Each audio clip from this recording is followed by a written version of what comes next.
ایک غریب بھائی کا خیال کر لیتے، تھوڑے تھوڑے جو صاحب حیثیت تھے تو وہ مجبور نہ ہوتا، مہربانی کرو۔ حضرت عبداللہ ابن عمر رضی اللہ تعالیٰ عنہ ہر روز مدینے کے مسکینوں کو ڈھونڈ کے لاتے تھے، فرماتے تھے کہ ان کو ایک تھیلا دینا میں عزت نہیں سمجھتا، ڈھونڈ کے لاتے غریبوں کو اور اپنے سامنے دسترخوان بچھاتے رمضان میں، اور پھر ان پہ کھانے چنتے اور فرماتے غریب کھائیں گے تو میرا اللہ راضی ہوگا، ساتھ بٹھا کے کھلاتے۔ ایک بڑی عجیب بات ہو گئی، گھروں میں ہو جاتی ہے، جن گھروں میں زیادہ مہمان آتے ہیں وہاں یہ مسئلے بن جاتے ہیں۔ ایک دن زوجہ کہنے لگی کھانا آپ کا یہ آج مہمان کو نہ لائیے گا، کہہ دیتی ہیں نا بیویاں کبھی کبھی، یہ نافرمانی نہیں۔ اگر آپ کو کھڑا کیا جائے نا رمضان میں روزہ رکھ کے باورچی خانے تو لگ پتہ جائے، اس کو نافرمانی نہ سمجھے، بیوی نے پکا کے نہیں دیا جی۔ تو حضرت عبداللہ ابن عمر کی زوجہ کہنے لگی آپ کا کھانا ہے، مہمانوں کا کوئی نہیں۔ تو حضرت عبداللہ ابن عمر کہنے لگے اللہ تجھے جزا دے، تو روز پکا کے دیتی ہے، چل اس طرح کر مجھے سرکہ اور کھجور دے دے، روٹی میرے مہمان کو دے بھی۔ آپ کی زوجہ رو پڑی، کہنے لگی اگر آپ افطاری والوں کا اتنا خیال کرتے ہیں تو میں نہ کروں، مجھے 10-20 منٹ کا ٹائم دے، میں اپنے اوپر وزن بوجھ ڈالوں گی، میں تھوڑی مشقت میں پڑوں گی، لیکن مہمانوں کے لیے افطاری کا ضرور بندوبست کروں۔ ہمارے ہاں تو افطاریاں بھی سیاسی ہیں، ووٹ اکٹھے کرنے کے لیے افطاریاں، اور ڈرو اللہ سے۔ کس کس نام پہ لوگ دنیا داری کریں گے، کس کس نام؟ غریبوں کو کھلاؤ کھانا جن کو سارا سال گوشت ملتا ہے ان کی۔ میں کل یونیورسٹی میں کہہ رہا تھا کہ بڑا ہاتھی ہوتا ہے پر بادشاہ شیر ہوتا ہے، اس لیے کہ شیر ہفتے میں ایک دن گوشت کھاتا ہے، اگر روز کھائے نا تو اس سے بھی نہ اٹھا جائے، جس طرح ہم سے نہیں اٹھا جاتا، اس سے اٹھا کوئی نہ جائے، وہ ہفتے میں ایک دن کھاتا۔ مگرمچھ سب سے دلیر جانور ہے دریائی جانوروں میں سے، لیکن 24 گھنٹے میں 700 گرام کھانا کھاتی ہے، اور شیر کا بھی پنجہ پکڑ لے تو شیر چھڑا نہیں سکتا، روٹی کھا کھا کے تو حال ہی کوئی نہیں قوم کا۔ تو مہربانی فرمائے، فاقہ آپ کو طاقتور کرے گا، اور جتنا زیادہ انسان کھاتا ہے شہوانی قوتیں زیادہ ہوتی ہیں، اس لیے نبی پاک نے کہا تھا نوجوانوں کو یا شادی کر لو یا روزے رکھا کرو۔ اگر زیادہ روٹیاں کھاؤ گے تو تمہارے اندر نفسانی اور شہوانی قوتیں زیادہ پروان چڑھیں۔ تو مہربانی فرمائے رمضان میں غریبوں کے فاقوں کا خیال کریں، انہیں پہنچا کے آئیں، گھر جا کے دے کے آئیں۔ میں اکثر یہ روتا ہوں کہ ہماری مسجدوں میں نا 27ویں کو قاری صاحب کو سوٹ ملتا ہے، اس کے پیچھے سازش یہ ہوتی ہے کہ 27ویں روزے نہ تو درزی پکڑے گا نہ سی کے دے گا، تو ہم یہ سازش کرتے ہیں کہ دین جنا نہ ہوئے مولوی بھی ساڑھے ورگا سوٹ پا لے عید تے، تو پھر ساڑھے جی چودھری جی تے مولوی جی فرق ہی رہ گیا۔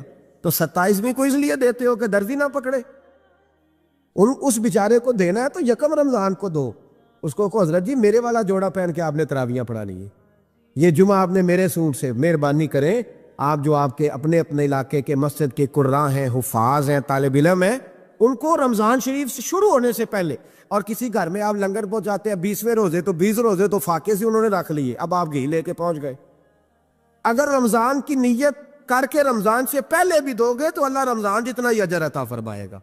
فطرانہ یکم رمضان کو دے دو، مہربانی کرو، تاکہ غریب کے گھر کے اندر چولہا صحیح جلے، اس کے بچے بھی کھانا صحیح کھائیں۔ میری یہ گزارش ہے کہ اگر آپ نے کسی غریب کی بچی کو کپڑا، لباس اور غریبوں کو کچھ لے کے دینا ہے تو رمضان سے پہلے لے کے دیں، تاکہ درزیوں کا ریٹ کم ہو، وہ کام جو ہے وہ جلدی ہو جائے۔ اور میری گزارش ہے مسلمانوں سے کہ اپنے سارے کام رمضان سے پہلے سمیٹ لو، اتنے قیمتی دن دوبارہ نہیں ملیں گے جو زندگی میں رمضان دوبارہ سے آ رہا ہے، سارے کام پہلے کر لو۔ ہمارے ہاں تو آپ یقین کر لیں نہ درزی تراویاں پڑھتا ہے، نہ کپڑوں والا پڑھتا ہے، نہ کاج بٹن والا پڑھتا ہے، نہ نلکی والا پڑھتا ہے۔ وہ کہتے ہیں جی راشی سارا ان دنوں میں، وہ جو آخری 10 راتیں ہوتی ہیں نا رمضان کی، حضرت عائشہ صدیقہ رضی اللہ تعالیٰ عنہ فرماتی ہیں حضور ہمیں نفل کے لیے نہیں جگاتے تھے، پر رمضان کے آخری 10 دن فرماتے اٹھو، یہ سونے کا ٹائم نہیں، اور ہمارا وہی ٹائم سارا بازاروں میں گزر جاتا ہے، وہ جو کچھ لینے کا وقت ہے، شب قدر تلاش کرنے کا وقت ہے، وہ سارا ہم بازاروں میں گزارتے ہیں۔ ہم انشاءاللہ تعالی رمضان کی آخری 10 راتوں میں شب بیداری کریں گے، محفل کریں گے، تلاوت کریں گے، تسبیح پڑھیں گے، جو ہم سے ہو سکے گا، مسجدوں کا رخ کریں، یہاں پہنچ سکتے ہیں تو یہاں پہنچ جائیں، لیکن اپنا وقت ضائع نہ کریں، کوئی ایسا کام نہ کرے کہ جس میں ایک لمحہ بھی رمضان المبارک کا ضائع ہو۔ آخری بات سنیں، رمضان میں ہم نے کیا کرنا ہے؟ سارا سال دین کے لیے کوشش کی ضرورت ہے، سارا سال ہم جب کہیں جا کے دین کی بات کرتے ہیں تو ہمیں ایسا لگتا ہے کہ یہ لوگ بیچارے ترس رہے تھے کہ کاش کبھی پہلے ہمیں بات سننے کو ملتی۔ دین کی بات کی ہر وقت ضرورت ہے، رمضان کے اندر لوہا گرم ہوتا ہے، کیوں بلا؟ شیطان قید ہو جاتا ہے۔